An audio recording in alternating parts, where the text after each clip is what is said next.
Donc bonjour à tous et merci Julie. Donc nous on est très heureux d'être là face à vous, la communauté Fire France. Déjà je commence par un petit mot de remerciement pour Julie, pour son accueil dans la communauté, son enthousiasme aussi quand on lui a demandé de faire partie d'une prochaine session Meetup et puis pour l'organisation qui nous permet d'être tous réunis aujourd'hui.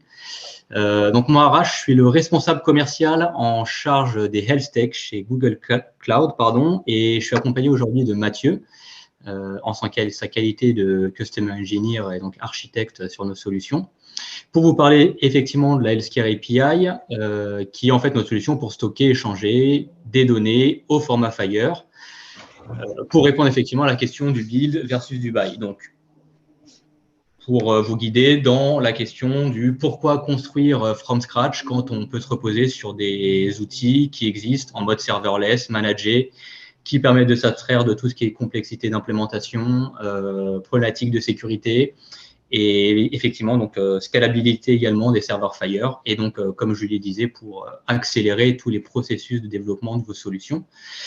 Et voilà, donc sur ce, je vais passer la parole à Mathieu, qui va pouvoir rentrer rapidement dans le détail. Merci Arash. Donc comme l'a dit Arash, je suis Customer Engineer chez Google Cloud. Donc je suis un peu une fraude dans son meetup parce que je ne suis pas du tout un spécialiste de Fire. Je suis un spécialiste de la data en général, mais j'ai été amené à travailler avec un certain nombre d'acteurs du monde de la santé. Et donc, je suis très heureux de vous présenter un petit peu les solutions qu'on développe chez Google Cloud en particulier autour des données de santé en général et de Fire en particulier.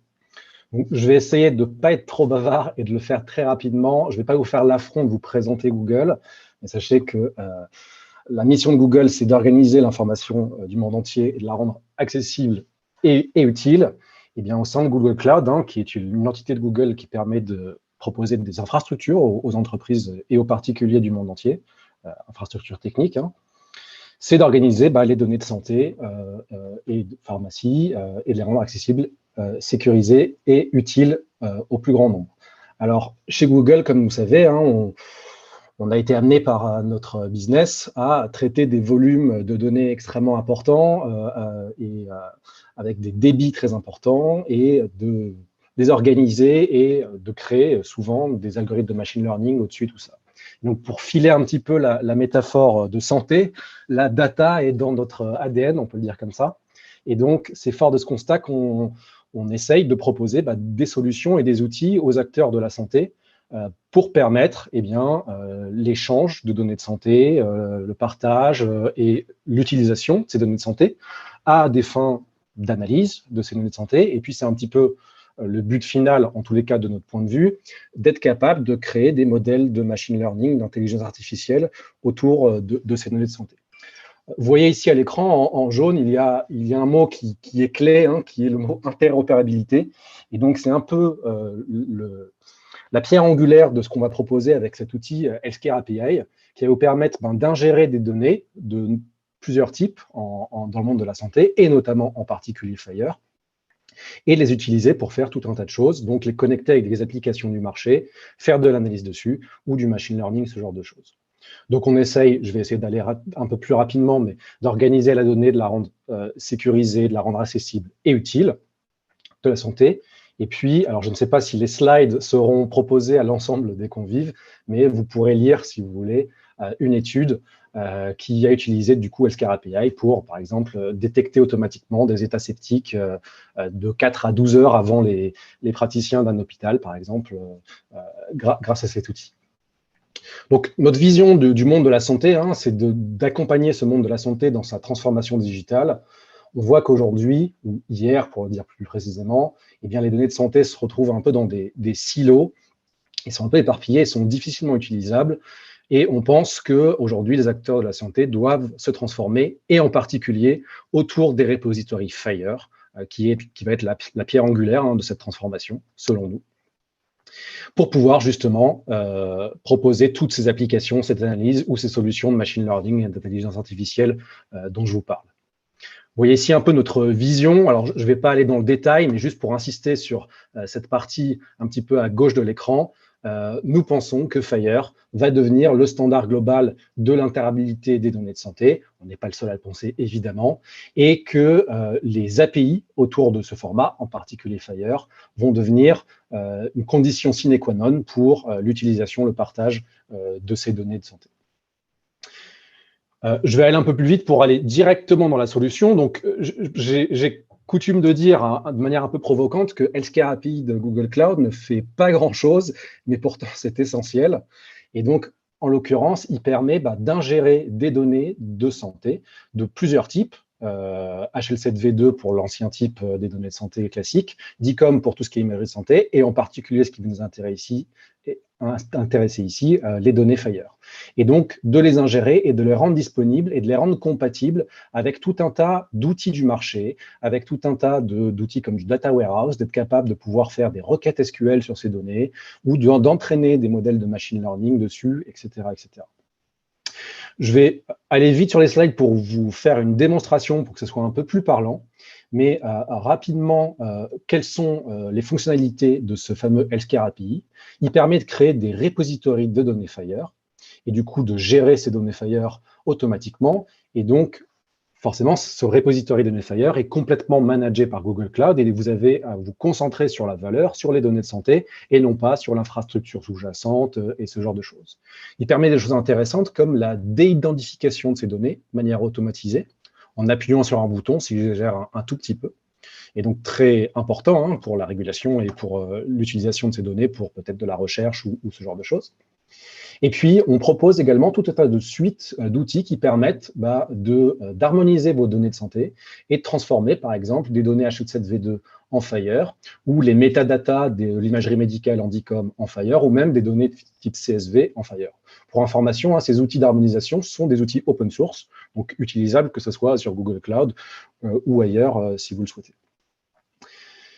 Voilà. Pour me concentrer sur la partie Fire, que fait Cloud Healthcare API aujourd'hui? On supporte les trois formats Fire que sont DSTU2, STU3 et R4. On peut faire des opérations dites crudes, c'est-à-dire créer des données, rechercher des données, mettre à jour des données et supprimer des données dans ce repository. On peut importer des fichiers plats dans ce repository. On peut avoir des notifications en temps réel pour pouvoir réagir à des événements qui arrivent sur ce repository Fire. On peut faire de la recherche.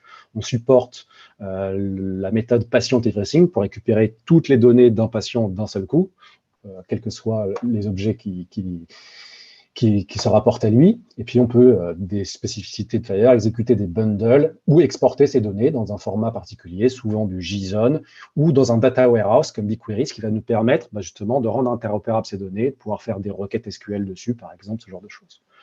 Alors, c'est la partie un peu délicate de la présentation. Je vais vous faire une petite démonstration. J'espère que ça va bien marcher. Donc là, vous voyez l'interface graphique de Healthcare API et vous voyez qu'on a un browser qui va nous donner un peu tous les bases de données ou les repositories de données, donc en particulier Fire.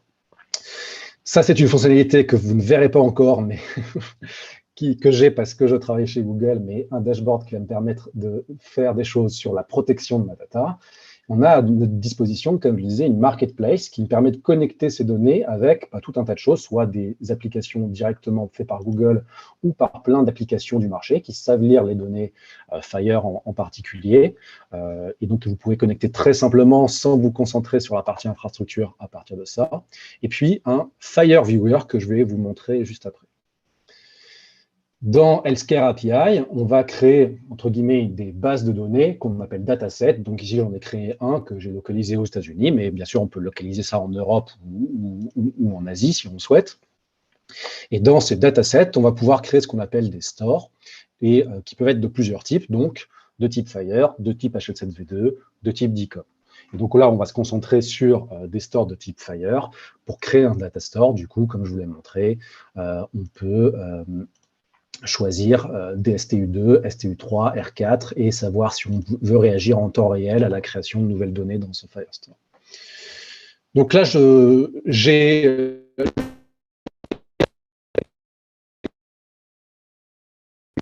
ça ressemble à peu près à ça. Alors, je vais la montrer. Alors, c'est de la donnée synthétique, hein, pour information, que j'ai créé avec un outil qui s'appelle Cynthia, qui peut être intéressant pour vous si vous ne le connaissez pas, qui permet de faire des tests en créant de la donnée synthétique de type Fire, par exemple. Et là, je vois que j'ai donné un certain nombre de patients, et la donnée ressemble pour chacun des patients à ce genre de choses, donc des fichiers Fire classiques. Et donc là, j'ai loadé en un seul coup tous ces données, comme je vous l'ai montré, et ça me permet d'avoir à ma disposition un repository sur lequel je vais pouvoir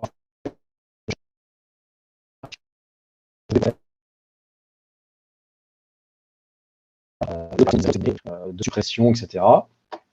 Et je vais pouvoir, comme je vais le montrer pour terminer, déidentifier ces données pour pouvoir utiliser ces données un peu n'importe où.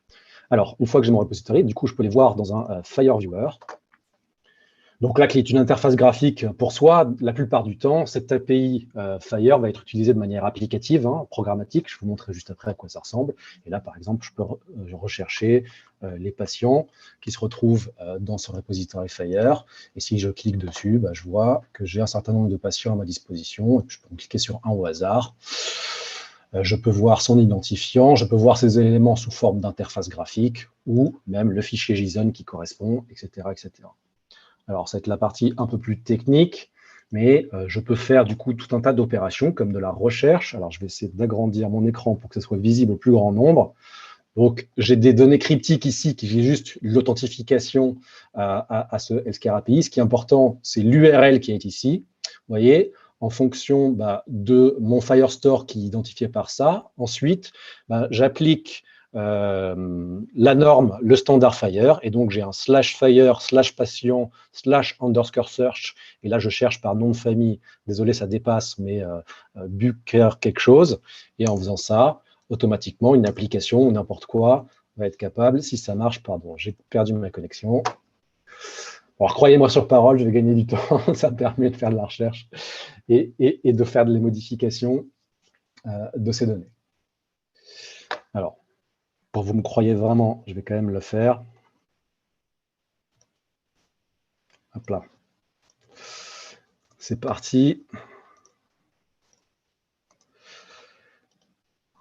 Ah oui, pardon, excusez-moi. Ça, c'est... S'il n'y a pas de problème quand on fait une démo, c'est que ce n'est pas une vraie démo. Donc, ça vous prouve que c'est un vrai outil qui marche vraiment. Hop.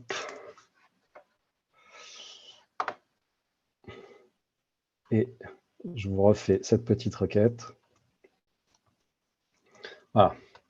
Je fais ma recherche et j'obtiens bien mes informations. Et donc, de la même façon, je peux faire de la recherche, de la mise à jour, etc., etc. Une dernière chose que je vais vous montrer avant de passer aux questions, c'est la possibilité de déidentifier ces données. Donc là, je vois aussi que j'ai un certain nombre de patients, Sauer 652, Bunny 74, ou alors Anna Maria, ici, que je regarde, qui habite dans le Massachusetts, etc. Eh bien, de manière très simple, je vais pouvoir déidentifier ces données, tout simplement en choisissant ici la déidentification de ces données, choisir un Firestore cible, et une fois que j'ai fait ça, automatiquement, Healthcare API va me déidentifier mes données pour moi, avec une configuration par défaut de déidentification. Je peux également choisir ma propre configuration, quelles sont exactement les données que je veux supprimer ou remplacer automatiquement, par API pour le coup. Et une fois que j'ai fait ça, eh bien, je vais obtenir que ce soit un ou même plusieurs Firestore d'un coup, mes données d'identifier. Donc, si je vois mon résultat là, et que je vais voir dans le Fire Viewer, et que je recherche mes patients à nouveau,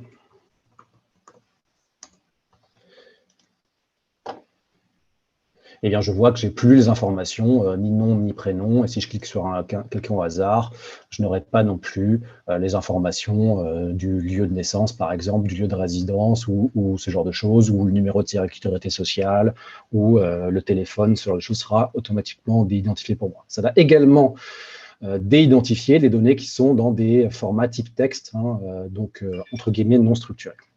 Une dernière chose que je vais vous montrer, une fois que vos données sont dans un repository Fire, vous pouvez très facilement exporter ces données pour qu'elles puissent être utilisées par d'autres applications qui ne savent pas forcément lire des données Fire, des data analysts ou ce genre de choses. Et donc, c'est ce que j'ai fait ici. Et donc, si je vais dans l'outil de Data Warehouse de Google Cloud qui est BigQuery, eh bien, je vais avoir à ma disposition ces données Fire au format SQL, je vais le dire comme ça. Alors, identifié ou non. Et là, je vais par exemple regarder les données de type patient avec tous les champs possibles, regarder un petit peu ces données. Donc, ces données Fire, donc il y a énormément de sparsité, comme on le sait, hein, mais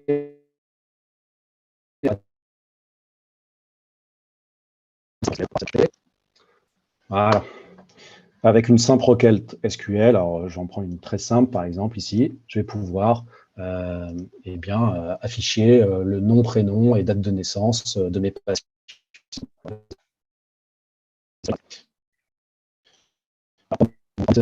Un petit peu de mal, voilà. Et donc, je vais m'arrêter là pour aujourd'hui, mais il y a énormément de fonctionnalités, évidemment. La fonctionnalité cible, c'est de pouvoir utiliser ces données Fire pour pouvoir entraîner automatiquement des algorithmes de machine learning et pouvoir faire tout un tas de choses de manière automatisée sur ces données. Merci Mathieu. Il y a pas mal de questions, donc je te laisse les démarrer si tu veux. Notamment la première sur le Health Data Hub. Alors, on a une question effectivement sur le Health Data Hub qui est, il y a pas mal de remous actuellement autour du Health Data Hub et de la domiciliation des données vis-à-vis des GAFA. Quelle est la position de GCP sur ce sujet? Alors, bon, déjà, concernant le Health Data Hub, on n'est pas, disons, habilité à prendre position parce que c'est un sujet qui concerne aujourd'hui Microsoft et on ne va pas se positionner, nous, sur cette problématique-là. Quand on parle de la problématique de domiciliation, en revanche, des données, donc, il faut regarder précisément de quoi on parle. Aujourd'hui, donc, selon certaines normes, donc il faut effectivement être HDS, aujourd'hui hébergeur de données de santé, quand on travaille sur de la donnée de santé en France, donc certificat que Google Cloud a obtenu en juin 2019. Pour la partie domiciliation en France, ce qui n'est pas nécessairement une contrainte légale, mais peut être souvent contractuelle, effectivement, on n'a pas aujourd'hui encore le data center en France, mais on a annoncé la sortie du data center en France pour l'année prochaine. Donc, c'est une annonce qui a été faite à l'été dernier. Et le data center est toujours prévu pour 2022. Donc, voilà, il y aura donc ce choix-là, sachant qu'aujourd'hui, il y a plusieurs régions déjà en Europe qui permettent de travailler sur de la donnée de santé en Europe. Et puis après, on peut travailler ensemble également par tout ce qui est partage de best practice, regarder ensemble les modalités contractuelles, puisque bien évidemment, le traitement de cette donnée est régi par un contrat. Regarder ensemble les modalités contractuelles et puis voilà, souvent ça fait partie d'une discussion qui est tout à fait normale, qui est légale, que l'on a avec nos clients et puis le but c'est aussi d'être là pour accompagner nos clients sur la mise en place des best practices pour garantir la sécurité des données, discuter également des transferts s'il y a lieu en dehors de l'Europe. Et puis, voilà, discuter de toutes ces modalités-là et mettre en place des solutions comme par exemple du chiffrement ou autres, qui sont des solutions via des EKM qu'on est en capacité de mettre en place. Donc, la discussion est effectivement complètement ouverte. C'est une discussion qu'il faut avoir, qu'on a à chaque fois et qui, avec le bon sens que chacun peut y mettre, très souvent donne lieu à des très beaux projets. Merci. On a encore le temps pour une question? Après, je vous propose que vous puissiez aller directement sur le chat YouTube pour répondre directement aussi à toutes les autres questions.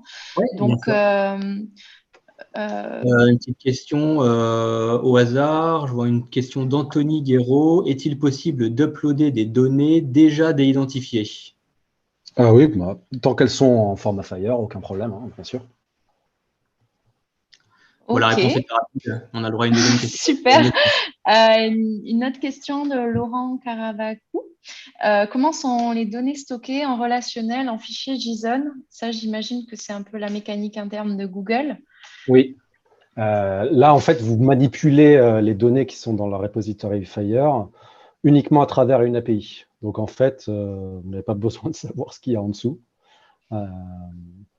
Et effectivement, vous pouvez exporter facilement ces données, typiquement en JSON, classiquement.